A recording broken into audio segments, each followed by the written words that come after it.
안녕하세요. 동네에서 철물점을 운영하고 있는 50대 남성입니다. 제가 상상하지도 못한 드라마 같은 일이 일어났지만 정작 주위 사람들에게는 말하기 어려워 여기에 이렇게 글을 쓰게 되었어요. 저희 가족은 어머니와 아버지, 그리고 저와 남동생, 이렇게 넷입니다. 항상 어머니와 아버지는 맞벌이를 하시느라 집에 늦게 들어오셨고 전 4살 차이 나는 동생을 보살피면서 살아왔습니다. 집에 돈이 많은 편도 아니었지만 돈이 없는 편도 아닌 그냥 지극히 평범한 가정에서 살아왔습니다. 하지만 대학교 등록금이라는 큰 돈은 어머니와 아버지께 부담이 되었죠. 저는 그런 부담을 드리기 싫어서 저는 대학을 나오지 않고 바로 사회에 뛰어들었습니다. 기계와 관련된 중소기업에 들어가서 동생만큼이라도 무조건 원하는 대학교를 보내자라는 마음으로 어머니와 아버지가 모으시는 돈에 조금씩 보태면서 살아왔습니다. 그 결과 남동생은 변호사가 하고 싶다면서 법학과에 진학을 하게 되었고 아주 자랑스럽고 멋진 변호사가 되었습니다. 돈 때문에 대학교를 못 간 것이 조금은 후회가 되었지만 그냥 동생에게 대리만족을 느끼면서 살아왔습니다. 그렇게 일상을 반복하던 도중 TV 프로그램에 낚시 관련한 프로그램이 나오길래 그걸 보게 되었고 제게 그날부터 낚시는 취미가 되어버렸어요. 30대였지만 그때부터 낚시를 즐겨 했어요. 바다나 강을 많이 찾아다녔습니다. 낮에는 워낙 사람이 많다 보니 쉬는 날 새벽에 바다로 향했죠. 사람이 없을 줄 알았지만 저와 비슷하게 생각하는 사람들도 몇몇 있었습니다. 도착한 바다에는 저랑 나이가 비슷해 보이는 남자 한 명과 제 자리에서 왼쪽으로 조금 떨어져 낚시하고 있는 여자가 있었습니다. 그렇게 한두 시간을 물고기의 입질을 기대하면서 낚시를 계속하고 있던 중에 왼쪽에 있던 여자가 물고기를 잡았습니다. 그런데 물고기가 내는 힘에 비해 그 여성분이 휘청거리고 있더라고요. 당장 도와주지 않으면 바다로 빠질 것 같다는 생각이 들었고 위험을 감지한 저는 그냥 차라리 도와주지 않고 후회하지 말고 도와주고 욕을 먹겠다는 생각으로 그 여성분을 도와줬고 말 그대로 정말 월척을 건져냈습니다. 도와주셔서 정말 감사해요. 안 그래도 사람이 없어서 큰일 나면 어떡하나 했는데 감사합니다. 혹시 다음 주에도 나오시면 저랑 같이 제 낚시용품 매장 가서 물건들 좀 보실래요? 뭐 필요한 거 있으시면 제가 드릴게요. 알고 보니 그 여성분은 낚시용품 매장의 사장이었습니다. 낚시하는 여자를 보기가 굉장히 드문데 되게 신기한 일이라고 생각했죠. 그 일을 기점으로 여성분과 인연이 닿았고 결혼을 해서 아내가 되었습니다. 저의 말은 뭐든지 다 들어주고 항상 배려심 많고 친절한 아내와의 결혼은 꽃길만 계속될 거라고 생각을 했지만 저의 크나큰 착각이었습니다. 결혼을 하기 전에 서로의 가족들이 모여서 상견례를 하는 자리에서 별로 수줍음이 없던 아내가 제 동생 앞에서 이상하게 수줍어하는 것을 보고 그냥 제 동생을 처음 봐서 낯을 가리는 거겠지라고 생각했어요. 그렇게 결혼 생활이 시작되었고 명절이 되었습니다. 그런데 저희 부모님 댁에 가는 날이면 아내가 항상 화장을 진하게 하더라고요. 평소에 화장을 잘 하지 않는 아내가 무슨 바람이 불었길래 왜 화장을 하는지 저는 궁금했습니다. 여보, 명절인데 뭐 누구한테 잘 보일 사람 있어? 화장은 왜 하고 가는 거야? 아내는 저에게 평소에 화장을 잘 안 하고 다니니까 이렇게 초췌한 얼굴로 어머님이랑 아버님 뵙기는 좀 그렇잖아. 명절인데. 그러니까 조금이라도 예뻐 보이고 생기 있게 보이려고 화장하는 거야. 라고 대답했습니다. 아내의 말이 맞다고 생각을 했던 저는 그냥 아무렇지 않게 넘겼습니다. 그런데 곰곰이 생각을 해보니 상견례를 할 때도 화장을 그렇게 하던 사람이 아니었고 신혼여행을 갔다 온 후에 어머니와 아버지의 댁에 방문했을 때도 화장을 하지 않았던 아내였습니다. 하지만 아내가 하고 싶어하는 화장에 뭐라고 그러는 것은 제가 너무 선을 넘는 것이란 생각이 들었기에 그냥 그러려니 지냈습니다. 명절에 다 같이 모여서 이야기도 하면서 놀고 있던 중 저는 아내가 보이지 않아서 전화를 걸었습니다. 작은 방에서 아내의 휴대폰 벨소리가 울렸습니다. 작은 방에 들어가 보니 저의 동생과 단둘이 이야기를 하고 있더라고요. 무슨 일이냐고 물어보는 제 말에 동생은 눈도 마주치지 않고 급히 거실로 나가고 아내는 도련님한테 용돈 좀 드리고 소개팅할 생각 없냐고 물어봤어. 라고 이야기를 하더라고요. 그런데 아내는 아무렇지 않게 이야기를 하는데 동생의 태도는 이상하게 느껴졌어요. 그래서 저는 동생에게 다가가서 말을 걸었습니다. 야, 최영호, 너 뭐 나한테 서운한 거 있어? 아니면 나한테 뭐 숨기고 있는 거라도 있냐? 그러자 동생은 저에게 아무 일 없는데? 오늘 좀 머리도 아프고 컨디션도 안 좋아. 라고 이야기를 했습니다. 변호사의 직업 특성상 매일 문서만 보고 읽는 직업이다 보니 정작 쉬는 날에도 제대로 쉬지 못하는 것이 보기 안쓰러웠어요. 그런 동생에게 어떻게 조금이라도 위로가 되었으면 좋겠다는 생각에 주말에 같이 사우나라도 가서 땀 쫙 뺄래? 라고 말을 했지만 동생은 그럴 시간에 사건이라도 하나 더 해결을 해야 한다며 거절을 했습니다. 동생이 저러다가 몸이 상할까 걱정이 되었어요. 저는 아내에게 주말에 우리 용호집 좀 가서 뭐 정리 안 된 거 있으면 정리 좀 해주고 반찬이나 이것저것 만들어서 가져다 주러 갈래? 용호가 워낙 기운이 없어서 삼계탕 같은 보양식도 저녁에 먹이고 오는 건 어떨까? 라고 이야기하자 천사 같은 아내는 흔쾌히 좋다고 이야기를 했습니다. 그렇게 약속된 주말이 되었고 아내와 함께 동생의 집으로 향했습니다.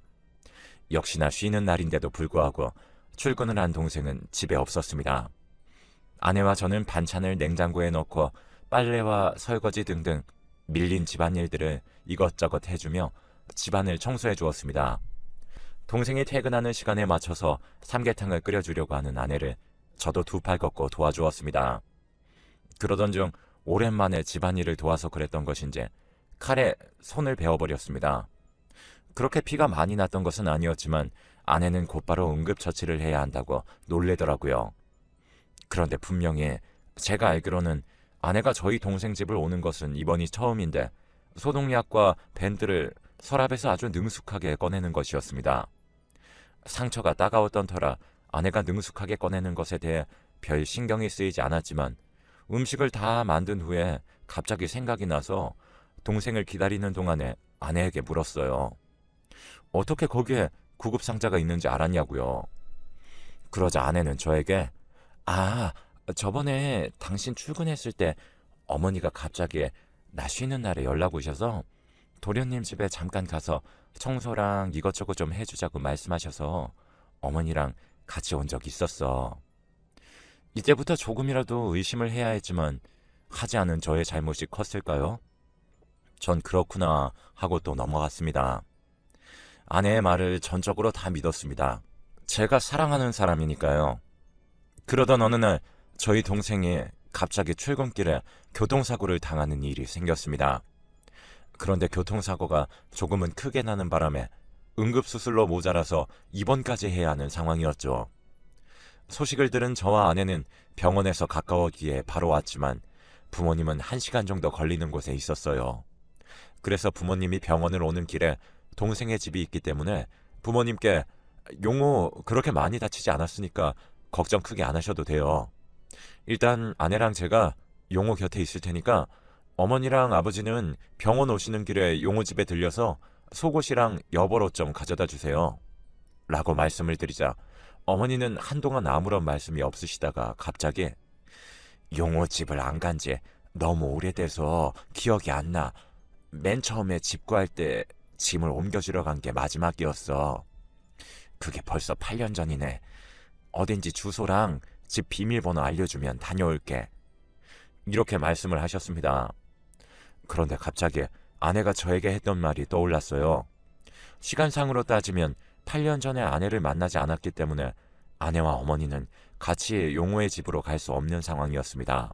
그때부터 저는 아내가 저에게 거짓말을 했다는 사실을 눈치챘고 아내를 향한 의심이 점점 짙어지고 있었습니다. 동생의 형이자 남편인 저에게까지 거짓말을 치면서까지 도련님을 만날 이유가 뭐가 있나 궁금했지만 오히려 알게 되면 상처를 받을까봐 걱정이 앞섰던 저는 그냥 아내가 다음부터 거짓말을 안 하겠지 하며 아니란 생각으로 쭉 지내왔습니다. 그렇게 남동생 옆에서 누구보다 열심히 간호를 한 아내 덕분에 동생은 예상보다 일찍 퇴원을 하게 되었습니다. 그렇게 또 일상을 보내던 도중에 어머니와 아버지와 같이 여행을 가자고 제안을 했습니다. 아내도 같이 가면 좋을 것 같아서 아내에게 이야기를 했더니 내가 운영하는 용품장 운영 안 하면 할 사람이 없어. 알바생한테 맡기자니 알바생 쓸 돈도 없거든. 나는 괜찮으니까 어머님이랑 아버님이랑 조심히 다녀와. 낚시는 좋아하지만 여행은 그닥 좋아하지 않던 아내의 대답이 조금은 실망스러웠지만 아내의 말이 사실이기 때문에 그냥 아쉬운 대로 부모님과 같이 셋이서 여행을 갔습니다. 낚시를 하기 위해서 바다 쪽으로 숙소를 잡았고 여행을 가서도 낚시를 하며 좋은 시간을 보냈습니다. 예정대로 3박 4일 동안 여행을 다녀오려고 했었는데 어머니가 새로운 환경에 조금 불편해하셨고 얼른 집으로 가길 원하셨습니다. 일기예보를 보니 비도 계속 온다길래 차라리 그냥 집으로 가서 남은 돈으로 맛있는 걸 사 먹거나 돈을 더 모아서 또 여행을 가자는 생각으로 하룻밤만 자고 여행을 마쳤습니다. 어머니와 아버지를 집에 데려다 드리고 오랜만에 아내와 분위기를 좀 잡아보겠다고 와인과 케이크를 사서 집에 들어갔습니다. 원래 같으면 현관에 나와서 저를 반겨야 되는 아내가 집에 없는 모양이었던지 되게 조용했습니다. 그런데 안방문을 열고 저는 드라마에서만 보던 일을 겪었습니다. 제 눈앞에 펼쳐진 광경이 믿기지가 않았어요. 남동생과 아내가 있었어요. 그 모습을 보자마자 누군가가 오한마로 저의 머리를 내려 찍은 듯한 느낌이 들었습니다. 보자마자 제가 지금까지 한 아내에 대한 궁금증과 의심 모두가 해결이 되었죠.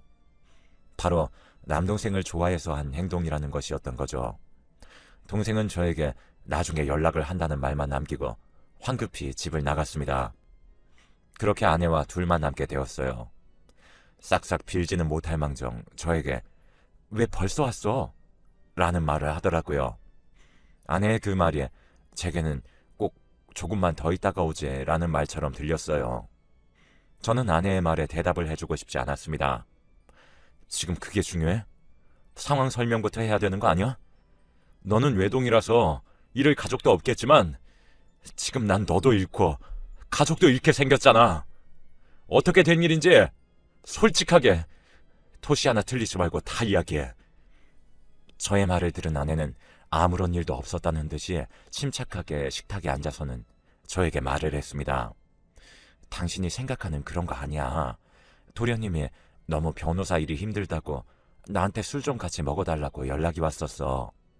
그래서 나도 맨 처음에는 당신 동생이니까 친하게 지내면 좋다고 생각을 해서 따로 만났지. 그런데 시간이 지나면 지날수록 도련님한테 의지를 하게 되는 거야. 솔직히 당신이랑 나랑 요 근래 제대로 마주보고 앉아서 밥 먹은 적 없잖아. 나도 여자고 나도 예쁨 받고 싶었어. 당신은 하나도 눈치 못 채고 그 부족함을 도련님이 채워줬어. 그래서 나도 모르게 마음이 갔던 거고.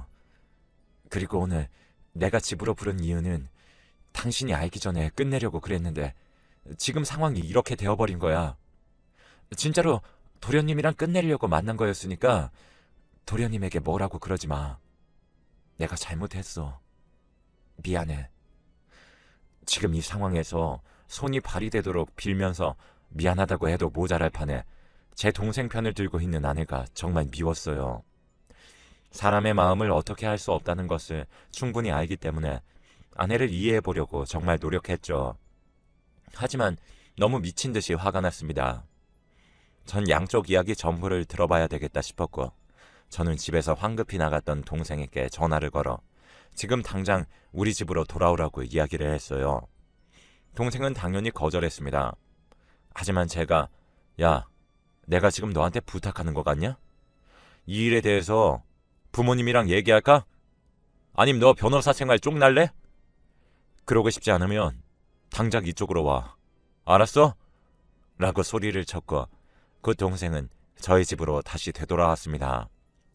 동생과 아내를 나란히 앉힌 후에 동생에게 어떻게 된 일인지 네 입으로 설명하라고 그랬습니다. "내가 처음부터 그러면 안 되는 거 나도 아는데 형수 보고 첫눈에 반했고 형이 아내니까 그냥 친하게만 지내는 게 좋을 것 같다는 생각을 해서 한두 번씩 만나서 밥 먹고 술 먹고 그랬어. 그러다가 내 마음을 고백을 했더니 받아주지 않으셨어. 그런데 내가 계속 들이대니까 형수님이 오늘 마지막으로 만나고 정말로 끝이라고 이야기하시려고 나를 집으로 부른 거야. 그러다가 형이 들어온 거고. 오해하지 마. 그리고 형수님은 아무런 죄도 없어. 다 내 탓이야. 미안해, 형. 동생에게도 똑같이 자초지종에 대해 물어봤지만 저에게 미안하다고 말을 하면서 아내를 감싸는 것을 보니 오히려 제가 둘 사이에 방해물이 된 것 같았습니다. 결국 전 그 자리에서 아내에게 이혼하자고 했어요. 그제서야 아내는 눈물을 흘리며 저에게 미안하다고 앞으로 이럴 일 없다며 한 번만 더 믿어달라고 빌기 시작했습니다. 그래서 저는 오랜 고민 끝에 결국 아내의 말을 한 번만 더 믿기로 하고 동생과는 아무런 일도 없었던 것처럼 지내기로 했어요. 부모님께 이 사실을 알리게 되면 충격을 받으실 것을 알았기 때문에 그냥 우리끼리만 알고 덮고 넘어가기로 했죠. 그 후 아내의 태도는 점점 바뀌었어요. 전과는 다르게 친절하고 상냥하게 대하는 것이 보였고 저도 거기에 따라서 맞춰줬습니다. 그 일이 있고 난 후 6개월 뒤에 아내와 저 사이에는 아주 예쁜 딸이 하나 생겼습니다. 처음에는 동생의 딸이 아닌가 하면서 조금은 걱정했지만 친자 검사를 해보니 제 딸이 맞았어요. 그래서 딸만큼은 정말 아낌없는 사랑을 주면서 키워야겠다고 생각을 했죠. 그런데 딸을 낳고 나니 아내가 또 변하더라고요.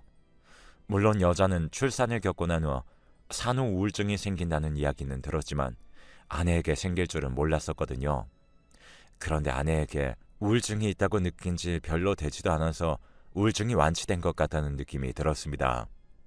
도대체 어떤 변화가 생겼길래 그러지? 라는 생각이 절로 들었어요. 아내가 씻으러 간 사이에 혹시 하는 생각에 휴대폰을 몰래 봤습니다. 사실 친동생과 사랑하는 여자 사이에서 그런 일이 있었는데 아무리 덮고 지나간다고 하더라도 그 전부를 모두 다 잊고 산다는 것은 거짓말이겠죠. 아내의 휴대폰을 봤더니 아니나 다를까 설마 했었는데 제 동생과 대화를 주고받으며 애정 섞인 표현까지 섞여 있었습니다. 저는 그렇게 또 그들에게 속았고 아내가 씻고 나오자 아내에게 저는 화를 냈어요. 당신 돌았어? 당신이 내 동생이랑 그딴 짓을 했어도 내가 당신을 너무 사랑해서 미안하다는 당신 태도를 내가 마지막으로 믿고 넘어갔어. 그건 알아? 아무리 당신이랑 동생이 내게 머리 숙여 사과해도 그날 내가 봤던 장면이 정말 잊혀졌을 거라고 생각해? 나 이렇게는 못 살아. 계속 의심만 커져가는 나도 싫고 그리고 남편 동생과 붙어먹는 너도 이제 지긋지긋해. 당신이 내 동생이랑 어떤 짓거리를 하고 있는지 다 알고 있으니까 이혼해. 딸은 내가 키울 거고 당신에게 줄 위자료는 단 한 푼도 없어. 내가 모든 걸 걸고 넘어져서 이혼 소송을 걸까? 아니면 네가 맨몸으로 이 집에서 나갈래? 아내는 제 말에 당황을 한 것이 정말 티가 났어요. 그런데 오히려 아내는 제게 아니 갑자기 씻고 나왔는데 이혼을 하자니 무슨 소리야? 그리고 내 휴대폰은 대체 왜 본 거야? 당신이 딸을 혼자서 잘 키울 수 있을 거라고 생각해? 라며 오리발을 내밀더라고요. 저는 당신 이거 하나만 제대로 기억해. 당신은 내 인생을 송두리째 무너뜨린 사람이자 장본인이라는 걸. 제발 아무리 사람 마음대로 되지 않는 것이 있다고 한들 사람은 이성적인 동물이야. 그딴 마음도 절제 못하면 당신이 개 돼지랑 다를 게 뭐야? 그러니까 이혼해. 당장 내 눈앞에서 꺼져. 그제서야 아내는 무릎을 꿇고 미친 듯이 빌기 시작했습니다. 저는 아내의 면전에 대고 저번에 나한테 분명히 말했지. 2번 다시 이런 일 없게 하겠다고. 근데 진짜 당신 뭐야? 왜 그런 거냐고. 내가 아무렇지 않게 넘어가 주니 우스웠어? 내가 몇 번이나 계속 당할 줄 알았나 봐. 당신 같은 사람을 엄마로 둘 내 딸을 위해서라도 조용히 이혼하자. 양육비랑 위자료 다 준비해놔. 라고 매몰차게 말하고 집을 박차고 집을 나와 부모님 댁으로 향했어요. 전 부모님께 지금까지 일어난 모든 일들을 말했고 부모님은 주저앉아 우셨습니다. 저는 동생에게도 전화를 걸어 내 젊음을 포기하고 네 뒷바라지한 대가가 고작 이거냐? 너랑 나랑은 이제 앞으로 볼 일 없었으면 좋겠다. 너 인생 그렇게 살지 마. 내가 너 하나 위해서 얼마나 많은 것들을 포기하고 희생했는데 고작 이것뿐인 게 기가 찬다. 눈앞에 나타나면 반 죽여버릴 거니까 내 눈에 띄지도 마.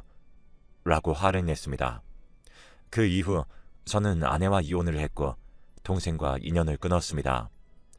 제 딸은 아주 예쁘고 바르게 자라 지금은 학교에서 장학금을 받으면서 제 자랑이 되어 주었어요. 제게 일어난 일을 바탕으로 여러분들께 꼭 하고 싶은 말이 있습니다. 사람을 고쳐 쓰려고 하지 마세요.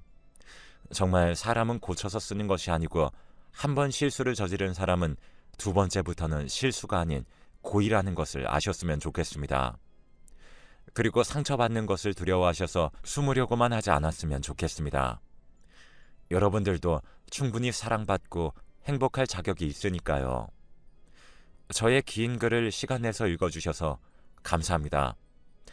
여러분들도 항상 좋은 일들만